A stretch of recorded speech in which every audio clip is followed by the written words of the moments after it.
tuna hian dar riat le mili somli ania dar sorry dar ruk le chan ve ve la khan foglan ren kan chuaka tuna hian keifang thlen nan kilometer som por ko oma jing cho ejin anan chola kan cho eina an cho na mun hi nuam khop mai he lai hi ya dei dei kan to a he to mi kan driver puya ania fel khop mai a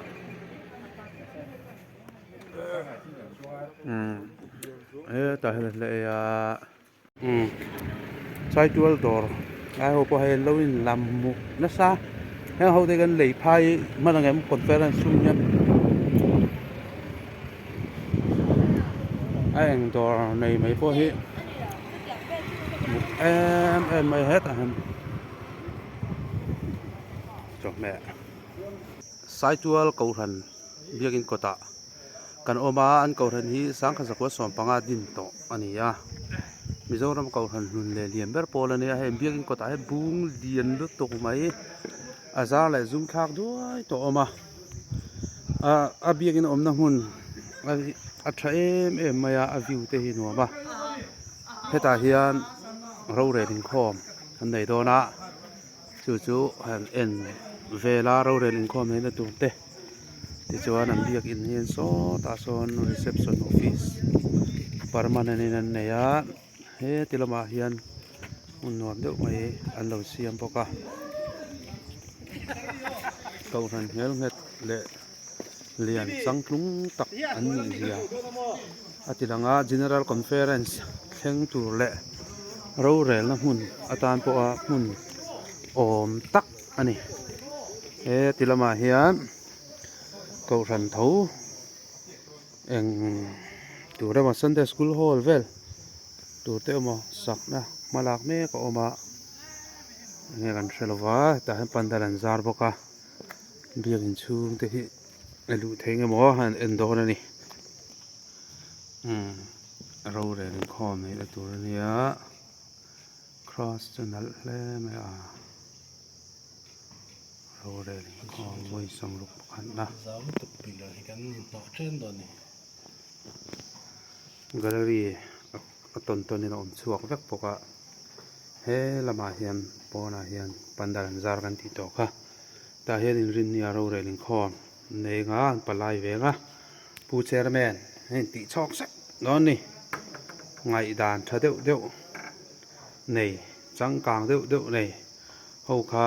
nen din chok don heta hian mani sai tual thum po hi development sang man sona tura po hian chung khuwa lamte anin bua sai le hi ala top thei lowa intent kadate kusin na tele enga mo han siam le han thom te kan na mu seu jawa o he kan soi mek ang khan helaya po hian nikol khan tu rai bua sai la ala kang re ani bua sai le hi top tak thei lowa so a han bugon trap poka chuting tu chuan K2P general conference voice of book pakhat le hi sai tual khotang le kau han te in lu rual na le in pek na in pum khat na an nan ti se ni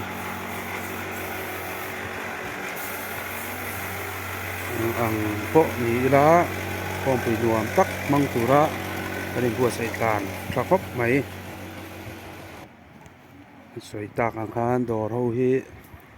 anin lamuk view kan ti kha thom non nei thalo ta po mo sang te po hello bazar ngala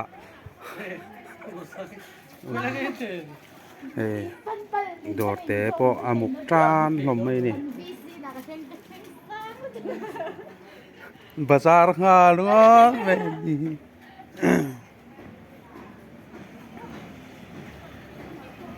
lai hi Saitual Bazar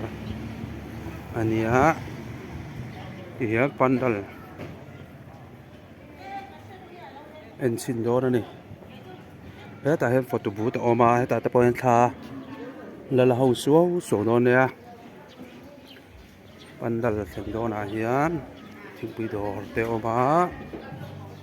me bazar te oma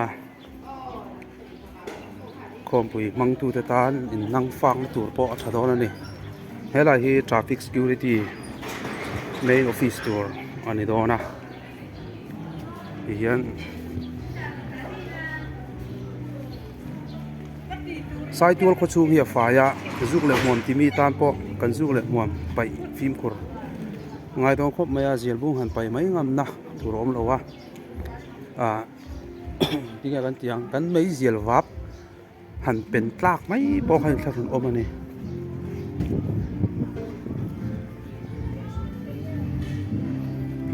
pandal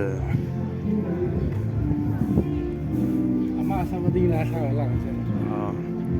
sir wang potong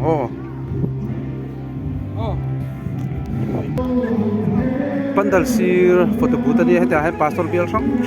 ming bial ming alo siaka mani bial ming ka ti ha tha la ka ko tu na nia ke di hi fok kan bial kan nia mar chu chuam pui bial gi kan la kala boi tha ko be he te la he ni vau be aw mani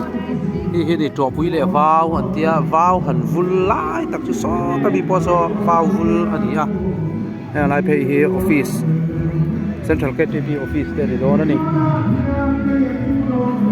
ti la he ni Christian Chalai po General Affairs o tara an om boka til sang lei to om do na tuna hian zai soi tu ten la en di na te le sir na te an nei me ka anuam don le pandal chu poimo chu pandala hian achunga hem block chi sang in khai hi kan lu huna kan enanga ti chuan khoya nge ka thu ti kha a thut thlenga le kan thut pui te zon lo turani a block te hian mani thut nei zon thut turani lam tual chon du zim khop mai ti chuan stage fel so eng ange sound light and sound delta sound tena aning bua sai na amun ma song en siang tang pui khop mai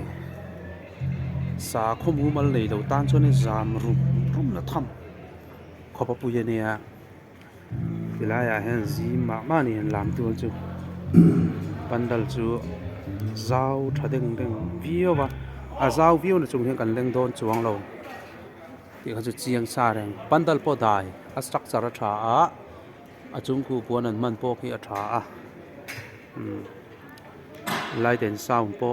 a pui don stage vel chu kan program hi te lo wa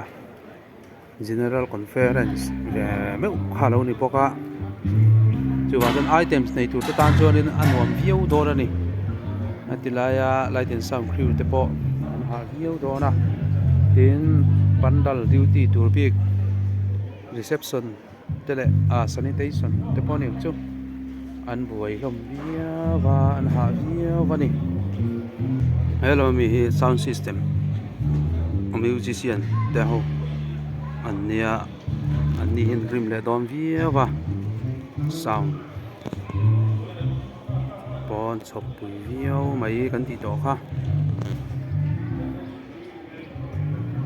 pandal chevel kan han fang kual leang dang ang carpet te hi perakin rangwa perakin an kin pet feka chuan tiang thut thleng ho hi a der size kan ti kha nia thing zai pek a thut thleng a thut chan a thing pek man rup po hi tau don le toka ti chuan a ke a hem brick itra man vekania ti chuan hi ta block som panga na alung khaya he ta block som parukna lo khai le eng block zone a nge ka thut kan lu ti kha mani kha in zon turani helam po hul liap an zar le a helam a hina ge om kulam te pu enge zwa zun in te ni kung te pu pandal sira hian zun in a om bokani ti chuan tiang hi Saitual General Conference Voice Somruk pakhat na pandal le a che vel a be bom chulani zela keni branch si zingdar ruk le chamve vela han fok la tang kan chuaka dar ko le chamve vela kan thlenga palai a branch sang chon thleng ma ber pol an ni ve a top te na chu kan lang pha ia lang ki tu ve kan ni an wam le bai bandal ko alia helam he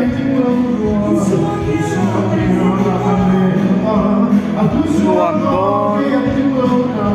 zai choi tu le ni ko sai me ka tu na hian